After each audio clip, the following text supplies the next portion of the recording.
नमस्कार, मैं शंभू कुमार सिंह और आप देख रहे हैं नेशनल दस्तक। विकास दुबे की कहानी अभी ख़त्म नहीं हुई है। उस कानपुर में लगातार एक के बाद एक कहानी आती है। अब कहानी आ गई है संजीत यादव की।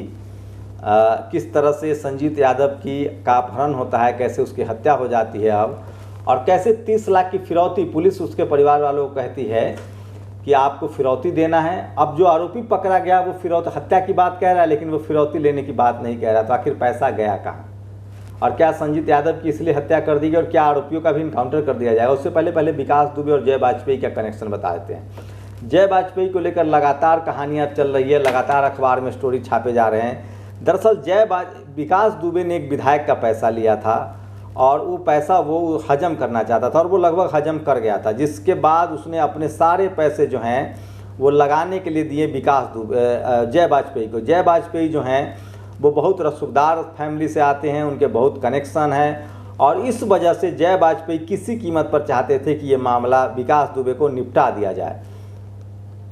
और इसी वजह से शायद विकास दुबे के घर पर जल्दी में आनन फानन में रेड पड़ता है। और उसके बाद उस रेड से ये होता है कि एक जो कांस्टेबल पुलिसकर्मी उसके यहाँ खाना खाने रोज जाते थे, उसकी पत्नी ने खुद कहा है कि हमारे यहाँ रोज़ डिनर लंच और ये होता था। वही विकास दुबे के यहाँ लगातार पुलिस वाले जाते थे, आते थे, और उसको मार दिया जाता है। और आप समझिए कि किस तरह के हालात थे, कि विकास दुबे का क्या कनेक्शन था। और शायद इसी वजह से विकास दुबे को मारा गया। तो क्या विकास दुबे के पैसे के लिए मारा गया? तो कारों से थी विकास को भगाने की तैयारी, नहीं बनाया।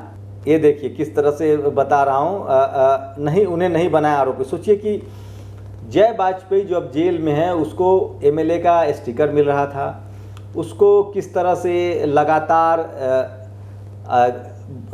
पिस्टल मिल रहे थे, उसका पासपोर्ट बन रहा था, और भाजयुमो के प्रदेश मंत्री विश्वकर्मा की ऑडी कार से विकास दुबे को भगाया जा रहा था। ये बड़ा खुलासा हुआ है। उनकी कार तो कानपुर गारपॉल ने सीज की, लेकिन भगाने की साजिश जैसे गंभीर अपराध करने वाले प्रमोद विश्वकर्मा को अब तक क्यों गिरफ्तार नहीं किया? ये दोहरा मापदंड क्यों है? ये सूर्य प्रताप ने लिखा है, जो आपको समझना चाहिए। और वो तमाम खबरें जो मैं सोशल मीडिया पर काफ़ी वायरल हो रहा है वो मैं लाऊंगा। और इसलिए मैं कह रहा हूँ कि संजीत यादव को लेकर जो पूरी खबर है वो कहीं ना कहीं पुलिस पर सवाल खड़ा करता है। और जो आरोपी लाए गए हैं उसको लेकर मायावती जी ने भी इसको लेकर ट्वीट किया है कि आखिर यूपी में चल क्या रहा है।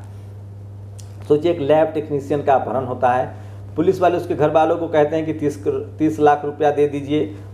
कानपुर बर्रा अपहरण कांड का भयावह अंत, अपहरणकर्ता ने रंजीत की हत्या कर दी। कानपुर पुलिस का सिस्टम सर गया, घर जेवर बेचे, 30 लाख रुपये दिए, झूठ भी बुलवाया। कैसे होगी बेटी की शादी? ये सोचिए कि किस तरह से पूरी कहानी समझिए। 1 महीना पहले लैब टेक्नीशियन का अपहरण होता है, और कानपुर के एसएसपी और तरकांड डीएलएम को किया गया है निलंबित।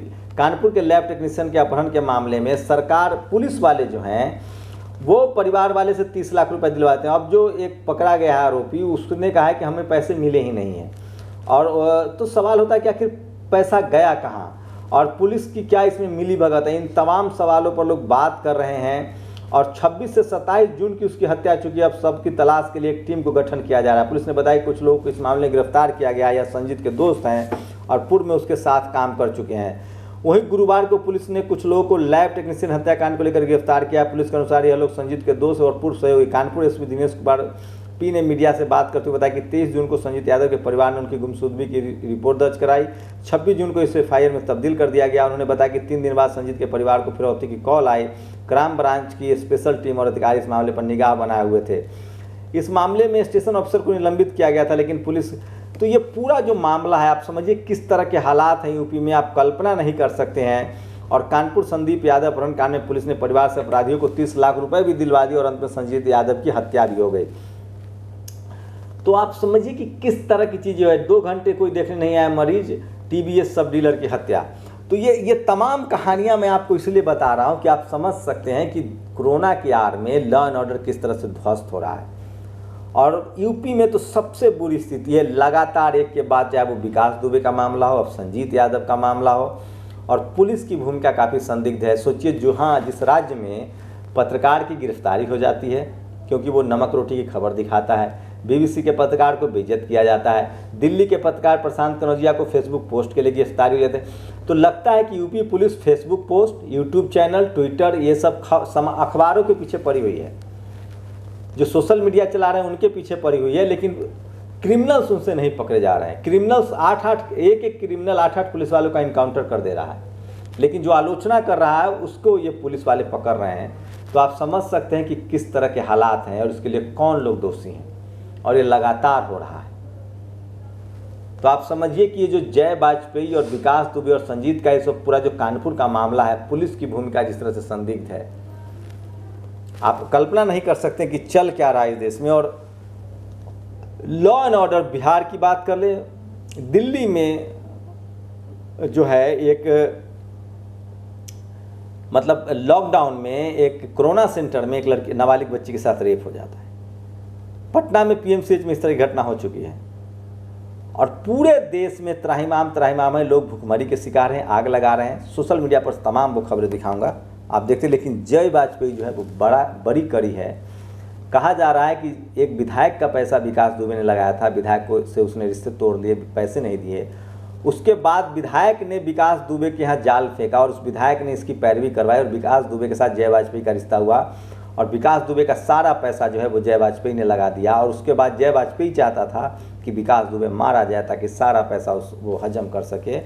और जय वाजपेयी के बड़े लोगों से करीबी की बात कही जा रही है, और बीजेपी के एक नेता की गाड़ी से उसको भगाया जा रहा था। ये खुद वहाँ के रिटायर एक आईएएस ने खुलासा किया है। दीपक शर्मा ने बड़े बड़े खुलासे किए हैं जय वाजपेयी को लेकर, कि उनका लाइसेंस बन रहा था, पासपोर्ट बन रहा था, उनके फॉर्च्यूनर पर विधायक के पास था। तो ये है मनी माफिया और मीडिया का गठजोड़ जो इस देश में चल रहा है। आप लोग की क्या प्रतिक्रिया, अपनी प्रतिक्रिया जरूर दीजिए। नेशनल दस्तक की आपसे गुजारिश है कि अगर इसको बचाना चाहते हैं तो नेशनल दस्तक को सब्सक्राइब करने के लिए रेड कलर के सब्सक्राइब बटन को दबाएं, फिर बेल आइकन की घंटी दबाएं। नेशनल दस्तक को बचाने के लिए बहुत जरूरी है कि हर खबर को शेयर करें, लाइक करें, कमेंट जरूर करें।